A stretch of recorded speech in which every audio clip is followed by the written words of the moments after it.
Alright guys, we are going to be reacting to my first year living in Russia in 15 minutes.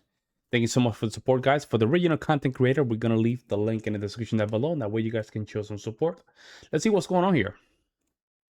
Of our first year in Russia. We have traveled to the most beautiful places, navigated the difficulties of Russian bureaucracy, and learned so much about the Russian culture and traditions.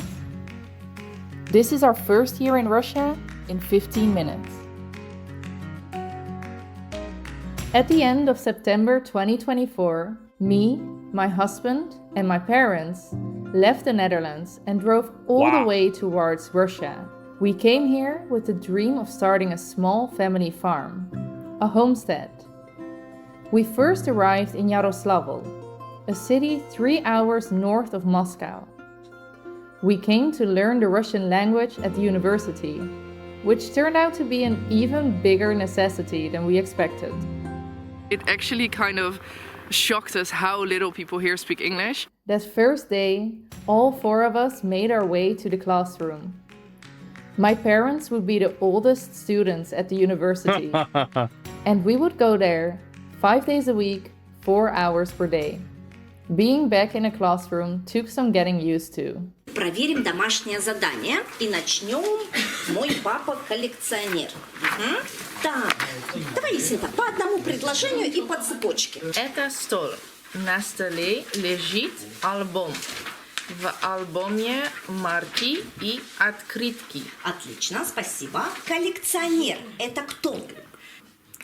Он собирает старинные вещи. Отлично. Тот, кто что-то собирает, да? Коллекционер. Throughout the year, we will be joined by students from all over the world. China, Turkmenistan, Azerbaijan, Turkey. These are like old, also these are kind of old USSR countries, right? We only spoke 100 words of Russian that first day, but pretty soon we could start having simple conversations. Меня зовут Ясинта. Мне 25 лет. Я из Голландии. Сейчас я живу в Ярославле. Besides learning the language, we came here with a mission. So we started to explore this massive country to figure out where we wanted to settle down with our homestead. That Christmas break, we made our first journey towards Tver.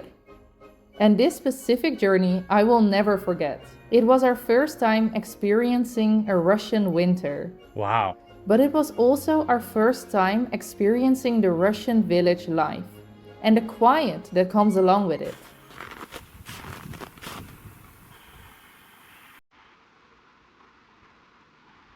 That's crazy. I didn't think such quiet could exist. We visited small farms, put our newly acquired Russian to the test.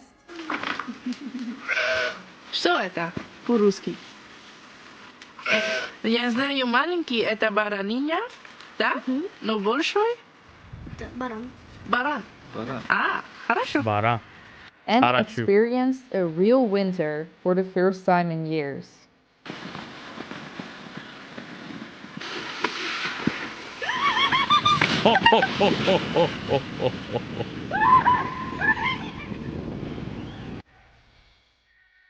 Wow. Today is a very special day, since today we are going ice fishing for the first time ever. So you actually use this tiny rod. It kind of looks like a children's toy. I forget how small Europe or Holland or Netherlands is compared to Russia. It's so small, very small, that I can imagine all this land. I would not be surprised if Russia is like putting a lot of ads to make sure they can get more Westerners to come to Russia, because it's just an empty land. And what I was thinking about Ukraine is just that it works perfectly. You can bring people from Ukraine and just give them land. That way they can cultivate it. Like there's so much land. Instead of a real thing. Wow.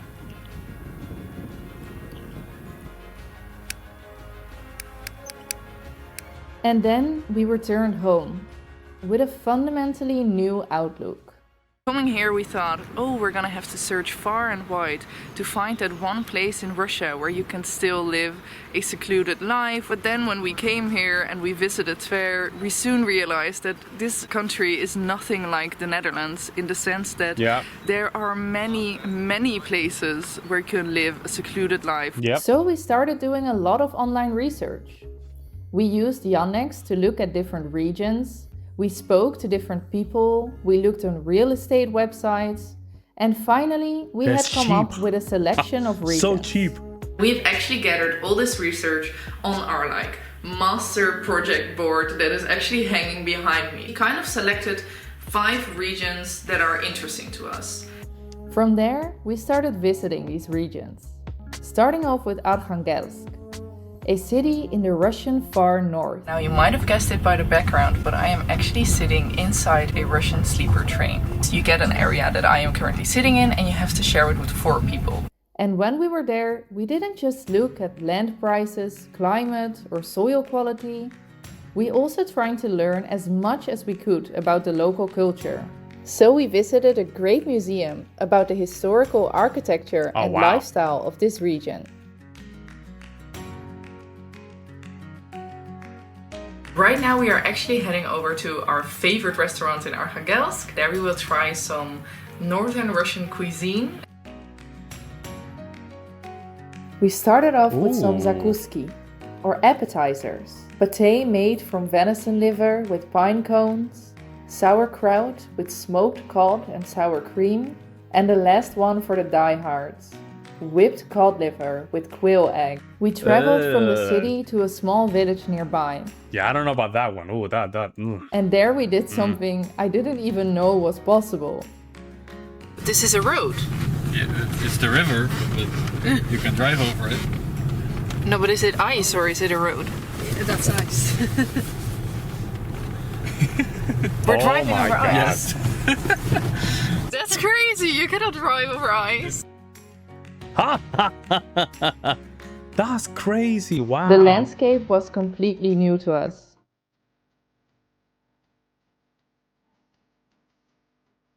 Wow.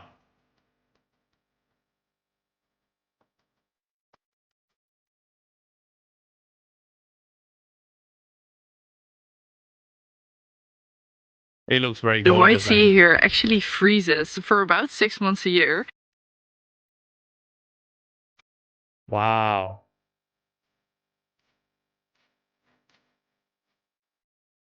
Yeah, winter in Russia is not.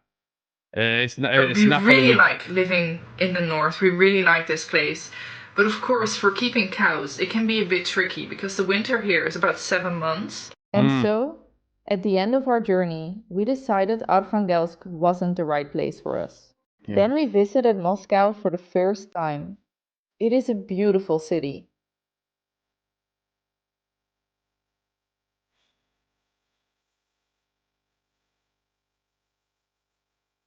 Slowly we started to get a better understanding of Russia. For as long as I can remember, I have been hearing so much negative news about this country. If you read all the bad media, you might get the impression that when you are here, the police will arrest you for no reason and it is a lawless country. But the propaganda in the West is strong. The propaganda in the West is strong when it comes down to Russia. Like these people are just out of control, man. nothing like that. It is safe, there is police, there are laws. Perhaps sometimes we would find Cossacks. ourselves wishing we went to a lawless country. I'm joking, of course, but if I want to give you a fair summary of this year, we need to talk about all the legal and administrative work it takes to emigrate to Russia. Since this was a very big part of our year. To the point that for a while, it felt like a part-time job. I don't want to portray this image that everything here is amazing. Like there are many things we have to do that are really annoying and really hard. Like we are now living here for 6 months and they have now announced that you have to register your SIM card. So now we have to figure out how to do this and go to 4 different places, I think. But we never gave up. During our entire emigration process, it felt like Mother Nature or God had been watching over us, guiding our steps. For example, At one point, we were considering buying a completely abandoned village.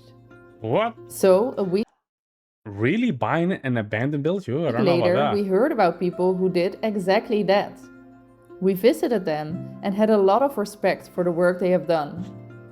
But then God warned us for living a life of seclusion and showed us how important it is to have a community nearby, in the most unsubtle possible way.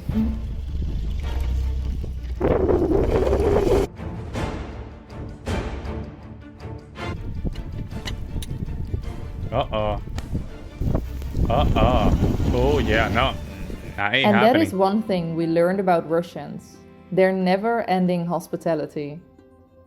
Now that I've been here 6 months, I can really say that it is true. Russians are very, very hospitable. Very often someone will say, oh, I have an uncle who does something with this, or I know someone who does something with farming. That same way, we met someone in Adygea, another area we were interested in. Mm. So we waited for spring to come and made our way down to the south of Russia. We learned about the Adiga language and the culture, we got to see the Caucasus Mountains, and we visited more small farmers. But again, soon we also learned about some of the downsides of the region. Because tourism in this area is booming, land prices have skyrocketed.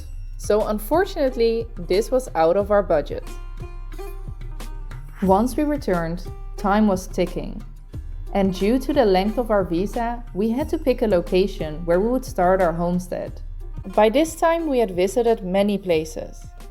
We started looking nearby in the Yaroslavl Oblast, Rostov Veliki, Pereslavl, but we also went to other places, like Pskov, Vologda, Kaluga, and so, finally, we decided where to go.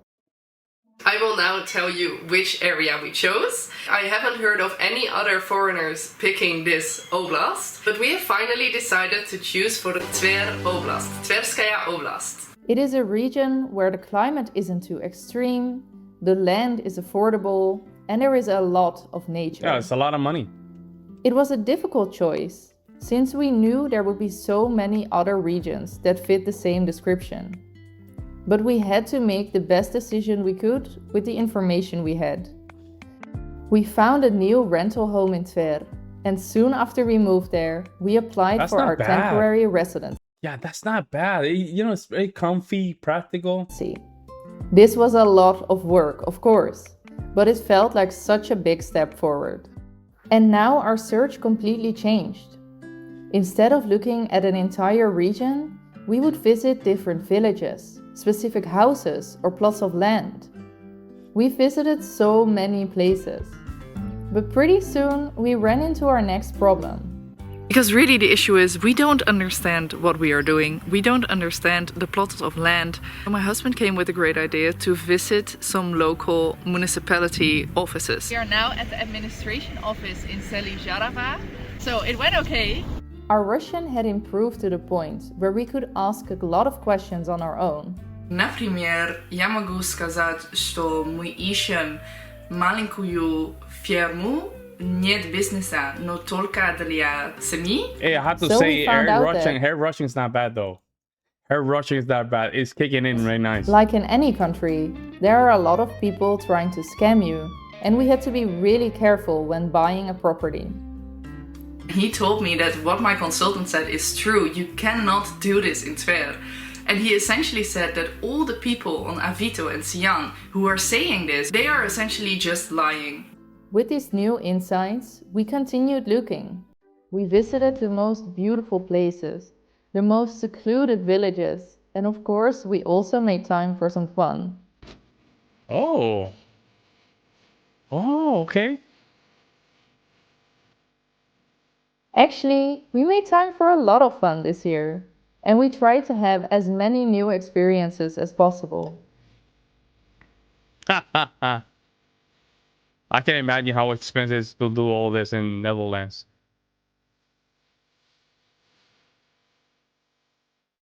This year, we didn't just look at plots of land and legislation. We tried to make the first big steps into integrating into this new culture. We learned about the Russian Orthodox Church, about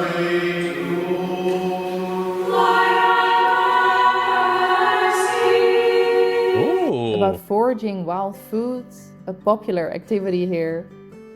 And I don't know if you can see it, but behind me, this is all wild garlic. We got better and better at speaking the language. Ты можешь говорить о зарплате и сколько стоит арендовать? Throughout the year, we fell in love with rural Russia.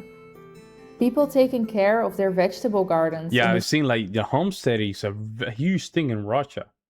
And especially if you're going to be secluded outside, it seems that you need to build those skills quick. Self-reliant is something that the Russian people they thrive a lot. Summer, people go fishing, foraging mushrooms and berries. What? Keeping chickens and cows in their backyard. This is exactly what we were looking for, but didn't expect to find.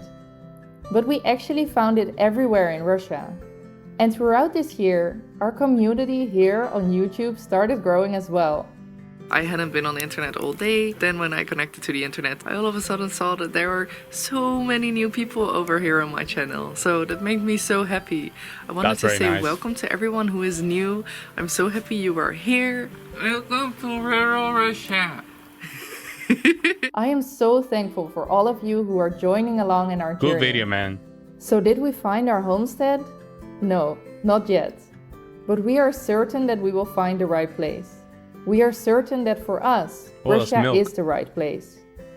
I cannot wait for all the new things we will experience over the next year. And I cannot wait to share them with you. Thank you so much for watching. You know what? And I Great hope to see you for her. at the next video. Yeah, good for her. I mean, this is what it's all about. This is what it's all about. I think Western Europe can learn a lot from Russia. I do believe so. I do believe so. And the reason I'm saying this is that clearly, there's some things missing based on what I'm seeing. There's a lot of things missing in Western Europe. A lot of things. The farming has so many regulations, so you're disincentivizing people to even, cultivate. Not only that, you have individuals that they feel kind of tight when it comes down to money, and they cannot flourish with their skills because the bureaucracy. Yeah. Let me know what you guys think, guys. I would love to hear your guys' opinions. I will see you next one.